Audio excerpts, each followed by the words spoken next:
Hello student, class 9 SST and your chapter number 2 constitutional design. ठीक है, संविधान का डिजाइन क्या होगा इसके बारे में बात कर चुके हैं अपन। और अब अपना टॉपिक है why do we need a constitutions. तो it is a basic questions that why we do need a constitutions. So if we talk about, if we are working with our organizations, if we are working within a cabinet, then the specific cabinet, specific organization, specific office, specific government have a structure to do work. They have some law. They have to make some laws on which they can work. So it is very essential for a government to for a government of constitutions. So the constitution is just like a framework by which the government can make laws, government can implement laws, and the people of that country are bound to follow that laws so that a country can become a specific and prosperous country. Clear? So we are just talking about why we need the constitutions, and the page number 22. After long negotiation, बहुत जब ये whitish और आजाद होने के बाद उन्होंने संविधान का निर्माण किया, उसके बाद में भी जो है वो माइनॉरिटी वाले जो लोग थे, खासकर जो व्हाइट लोग थे, उनको थोड़ी इनसिक्योरिटी फील होने लगी। तो उसके बारे में उन्होंने बात की, और वो क्या थी, आफ्टर अ लॉन्ग नेगोशिएशन, बहुत लंबी वार्ता के बाद में, और उनकी नेगोशिएशन किया उन्होंने आपस में, कुछ उन्होंने अपनी बात मनवाई और कुछ उन्होंने अपनी बात मनवाई, इस हिसाब से उनका नेगोशिएशन हुआ। So after a long negotiation both parties agreed to a compromise. तो दोनों पार्टीज जो है वो कॉम्प्रोमाइज के लिए एग्री हो गई कि कोई भी नेगोशिएशन जो होता है ना, उसके अंदर कोई डोमिनेट नहीं करता है, दोनों मिलकर किसी एक स्पेसिफिक रिजल्ट पर पहुंचते हैं। Clear? So the white agreed to the white, जो व्हाइटिश लोग हैं, white agreed to the principle of the majority rules. First तो मेजॉरिटी रूल ही था, और साउथ अफ्रीका में मेजॉरिटी किसकी थी? ब्लैक लोगों की थी। तो व्हाइट लोगों ने जो है वो मेजॉरिटी वाला कॉन्सेप्ट को एक्सेप्ट कर लिया। क्लियर? सो मतलब जो मेजॉरिटी में जिस सरकार को या जिस पार्टी को वोट मिलेंगे, वो पार्टी जो है वो एग्जिस्टेंस में आएगी एज अ गवर्नमेंट। सो उन्होंने मेजॉरिटी वाले फैक्टर को जो है वो एडॉप्ट उन्होंने किया था पहले से, और वे उससे सहमत हो गए व्हाइट लोग। ठीक है? And that of one person one vote, और एक व्यक्ति का एक व्यक्ति जो है वो एक वोट देगा।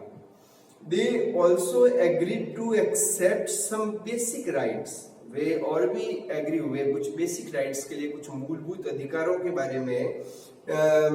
दे basic rights for the poor and the workers, जो गरीब और वर्कर्स, जो लोग वर्कर्स होते हैं, जो मजदूर लोग होते हैं, उनके बारे में कुछ विशेषाधिकार जो दिए गए थे, उनके बारे में भी उन्होंने वे एग्री हो गए। कौन? व्हाइटिश लोग। द ब्लैक्स एग्रीड, अब ब्लैक्स के बारे में वे उन्होंने क्या कॉम्प्रोमाइज किया, उन्होंने किस तरह से नेगोशिएशंस को एक्सेप्ट किया। The black agreed that the majority rule would not be absolute. The black agreed, black लोग एग्री हुए that majority rule would not be absolute, कि जो ब्लैक लोग जो होते हैं, और ब्लैक लोग जो हैं वो गवर्नमेंट में आएंगे और वे अपना जो रूल्स चलेंगे, तो वे एक तरफा ही शासन नहीं करेंगे। Clear? So for the majority rules, the black agreed that the majority rule would not be absolute, and they agreed, और वे एग्री हुए that the majority would not take away the property of the white minority.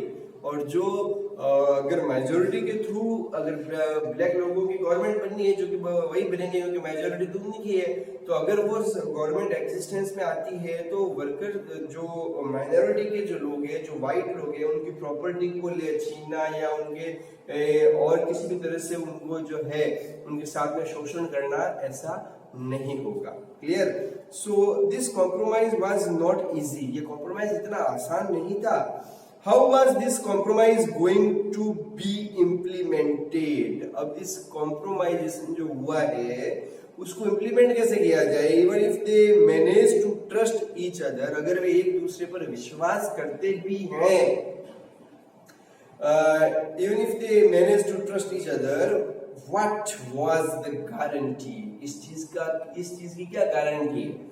What was the guarantee that this trust, ये जो trust किया है हमने, जो ये विश्वास किया है, will not be broken in the future? वो आगे जाकर भविष्य में कभी भी ये जो हमने मतलब माइनॉरिटी वाले लोगों ने मेजोरिटी वाले लोगों के ऊपर जो ट्रस्ट किया है, वो फ्यूचर के अंदर अगर किसी ने उस ट्रस्ट को तोड़ दिया या उस ट्रस्ट के जो उन्होंने उसके ऊपर अपना फेथ बताया है और उस फेथ को अगर उन्होंने डिसएग्रीड कर दिया और वे डोमिनेट हो गए, क्योंकि वे पहले से ही जो है वो गोरे लोग माइनॉरिटी में हैं और ब्लैक लोग अब साउथ अफ्रीका के अंदर क्या है मेजोरिटी में है, तो अगर उन्होंने भविष्य में जाकर उनके ट्रस्ट को तोड़ा तो क्या होगा? सो द ओनली वे, अब सीधी सी बात है, क्वेश्चन तो है ही, क्योंकि उनको भविष्य के बारे में तो चिंता रहती है ना, क्योंकि एक बार वे ट्रस्ट कर लेंगे कि हाँ ठीक है, परंतु भविष्य में ये चिंता है, क्या पता अब हम आपके ऊपर विश्वास कर रहे हैं और आप हमारे विश्वास को तोड़ दे तो क्या होगा? तो ये होगा only way to build and maintain trust in such a situation. इस कंडीशन में, इस सिचुएशन में, इस स्थिति में अगर अपन को ट्रस्ट रखना है तो is to write down some rules, कुछ रूल्स जो है वो लिख देने चाहिए, लिखित में हो जाने चाहिए। some rules of the games that everyone would abide by, ठीक है, जिसमें दोनों या जिन लोगों के बीच में नेगोशिएशन हुआ है वे उन लिखित रूल्स में बंध जाने चाहिए, मतलब वे दोनों उन रूल्स को फॉलो करने के लिए क्या है? प्रतिबद्ध हैं। Clear? The only way to build and maintain trust in such a situation is to write down some rules. जो रूल्स हैं उनको राइट डाउन कर दीजिए। Of the games of the everyone would abide by, and these rules lay down how the rulers are to be chosen in the future. और इन rules के ऊपर ही depend करेगा कि आगे आने वाले फ्यूचर में सरकार को कैसे चूज किया जाएगा। These rules also determine, ये रूल और भी निश्चित करते हैं या दृढ़ निश्चित करते हैं what the elected government are empowered to do, चुनी हुई सरकार के पास में क्या क्या अधिकार हैं, empowered to do, clear, and what they cannot do, और क्या वे नहीं कर सकते हैं, ये भी लिखा हुआ होना चाहिए। Finally, these rules decided that the rights of citizens, अब फाइनली मतलब कि और इसके अंदर जो सरकार क्या कर सकती है और सरकार क्या नहीं कर सकती, के अलावा नागरिकों के पास में क्या अधिकार है, सिटीजन्स के पास में क्या उनके राइट्स है, उसके बारे में भी उसमें लिखा हुआ होना चाहिए of the citizen. The rules will work only if the winner can not change them very easily. पर ये जो रूल्स है वो आपने लिख भी लिए, इम्प्लीमेंट भी कर लिए, पर वे रूल तभी काम करेंगे जब सरकार उसको इजीली चेंज नहीं कर सकती। ऐसा नहीं कि सरकार पावर में आई और उसने रूल्स को चेंज कर दिया, ऐसा नहीं होना चाहिए। मतलब क्या, तो फिर क्या होना चाहिए? तो ये होना चाहिए the rules will work only if the winner can not change them easily. This is what the south African did, और ये ही साउथ अफ्रीका के लोगों ने किया। और कैसे किया? They agreed on some basic rules, वे कुछ बेसिक रूल पर एग्री हुए, and they also agreed that these rules will be supreme, ये जो रूल्स है वो सुप्रीम होंगे, मतलब उन रूल्स के ऊपर कोई भी नहीं होगा, न गवर्नमेंट होगी, न ऑपोजिशन पार्टी होगी, न कोई ऑर्गेनाइजेशन होगी, कुछ नहीं होगा। वे रूल्स जो होंगे वो सुप्रीम होंगे पूरे नेशन के अंदर, सबसे मतलब कि सबसे ज्यादा एम्पावर वाले रूल्स होंगे, and that no government will be able to ignore this, और वे इतने ज्यादा शक्तिशाली होंगे कि कोई भी गवर्नमेंट उनको इग्नोर नहीं कर सकेगी। This set of the basic rule is called a constitution, और यही जो लिखित रूप से उन्होंने रूल्स बनाए जो सरकार को प्रतिबद्ध करते हैं, नागरिकों को अधिकार देते हैं, उसको ही कॉन्स्टिट्यूशन कहा गया। देखो अपन डिजाइन की तरफ धीरे धीरे बढ़ रहे हैं, उसको ही क्या कहा गया? उसको ही संविधान कहा गया। Constitution making is not unique to South Africa. Constitution जो है वो South Africa, constitution making is not unique to South Africa. South Africa के अंदर कॉन्स्टिट्यूशन जो है वो बनाना ही एक यूनिक चीज नहीं है। Every country has deserves group of the people. Her country में जो है वो हर कंट्री में अलग अलग तरह के लोग पाए जाते हैं। So their relationship may not have been as bad as that between the white and the blacks in the South Africa। अब हर कंट्री में अलग अलग किस्म के लोग पाए जाते हैं, अलग अलग तरह के लोग पाए जाते हैं। किस्म मतलब कि कोई नॉन लिविंग थिंग्स नहीं है, मैं बात कर रहा हूँ हर कंट्री के अंदर अलग अलग विचारधाराओं वाले अलग अलग प्रकार के लोग पाए जाते हैं, और परंतु उनकी स्थिति इतनी खराब नहीं होती हर जगह पर जाए जैसे कि साउथ अफ्रीका में गोरे और काले लोगों के बीच में थी। ठीक है, फिर भी but all over the world people have difference of the opinion and interest. हर पूरे वर्ल्ड के अंदर जो है वो हर कंट्री के अंदर लोगों के अलग अलग इंटरेस्ट है, हर कंट्री के अंदर लोगों की अलग अलग प्रायोरिटीज हैं, उनके अलग अलग ओपिनियन हैं। तो वेदर द डेमोक्रेटिक, अगर वे अब इस पर निर्भर नहीं करता है कि वहां पर डेमोक्रेटिक गवर्नमेंट है या कोई और दूसरी गवर्नमेंट है, पर उनकी विचारधाराएं तो अलग होगी ही, ये पक्का है। Whether democratic or not, most countries in the world need to have these basic rules। Her country के अंदर ये बेसिक रूल्स होने चाहिए। Clear? This appeals not just to government, और ये खाली गवर्नमेंट के लिए नहीं है। Any association needs, ये अगर आप छोटा सा संगठन आपको अपनी कॉलोनी की बात ही कर लीजिए, ठीक है, तो वहां पर भी कुछ रूल्स और रेगुलेशन होते होंगे। कचरा यहाँ फेंकना है, यहाँ कचरा नहीं फेंकना है, ये स्पेसिफिक लोकेशन है, ये ग्राउंड है, यहाँ खेलने की जगह है, और ये इतना पैसा आपको पर मंथ देना पड़ेगा जो आपकी सोसाइटी होती है उसके लिए, जहाँ पर सोसाइटीज होती है तो उनके भी कुछ रूल्स होते हैं। तो गवर्नमेंट तो पूरे देश को संभाल रही है तो उनके भी रूल्स होंगे। सो इसलिए रूल्स होना आवश्यक भी है। It could be a club in your area, जैसे आपके एरिया के अंदर जो क्लब है वहां पर भी रूल्स होंगे।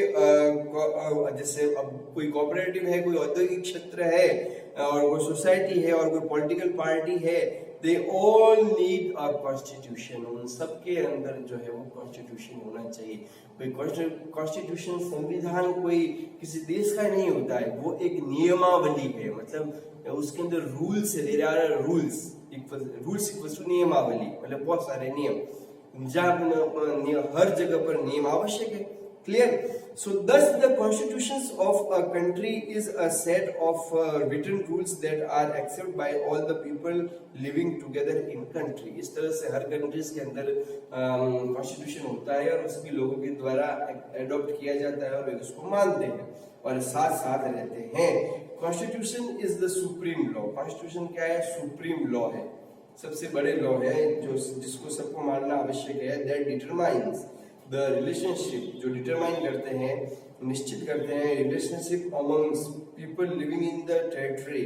जो किसी अब जैसे भारत का संविधान है तो भारत का संविधान भारत के नागरिकों पर लागू होता है। Clear?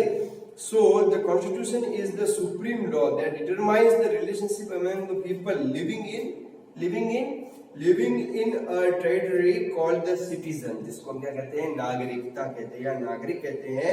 and also the relationship between the peoples and the government, और जो people और गवर्नमेंट के बीच में, लोगों और सरकार के बीच में भी रिलेशन को मेंटेन करते हैं। Constitution does many things. Constitution के अंदर बहुत सारी चीजें होती है। पहला होता है first, it generate a degree of trust and the coordinations that is necessary for the different kind of people to live together। यह एक तरह का विश्वास जो है वो जनरेट करती है, एक तरह का विश्वास बनाती है ताकि अलग अलग तरह की विचारधाराओं के लोग एक साथ रह सकें। दूसरा, it specify how the government will be constituted. Government किस तरह से बनेगी, who will have power to take which decision, और कौन सा जो डिसीजन किसके द्वारा लिया जाएगा। और third, it lays down limit on the power of the government and tell us what the rights of the citizens are. और ये गवर्नमेंट के पावर को भी स्टॉप करती है कि यहाँ से नागरिकों के अधिकार शुरू होते हैं। ऐसा नहीं कि सुप्रीम जो है वो गवर्नमेंट ही है, सारे अधिकार गवर्नमेंट ही लेगी। Clear?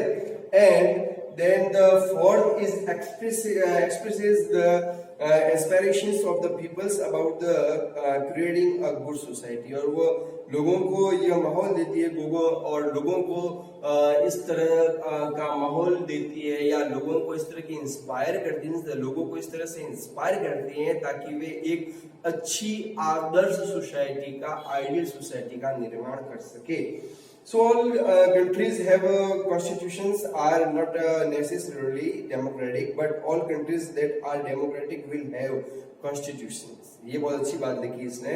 All countries that have constitutions are not necessarily. आवश्यक नहीं कर सरकार के पास में constitution हो, वे कुछ मौखिक भी हो सकते हैं या फिर वे अपनी विचारधाराओं पर चलते हैं. But all countries that are democratic will have constitution. पर जो डेमोक्रेटिक कंट्री है उसमें कॉन्स्टिट्यूशन होगा.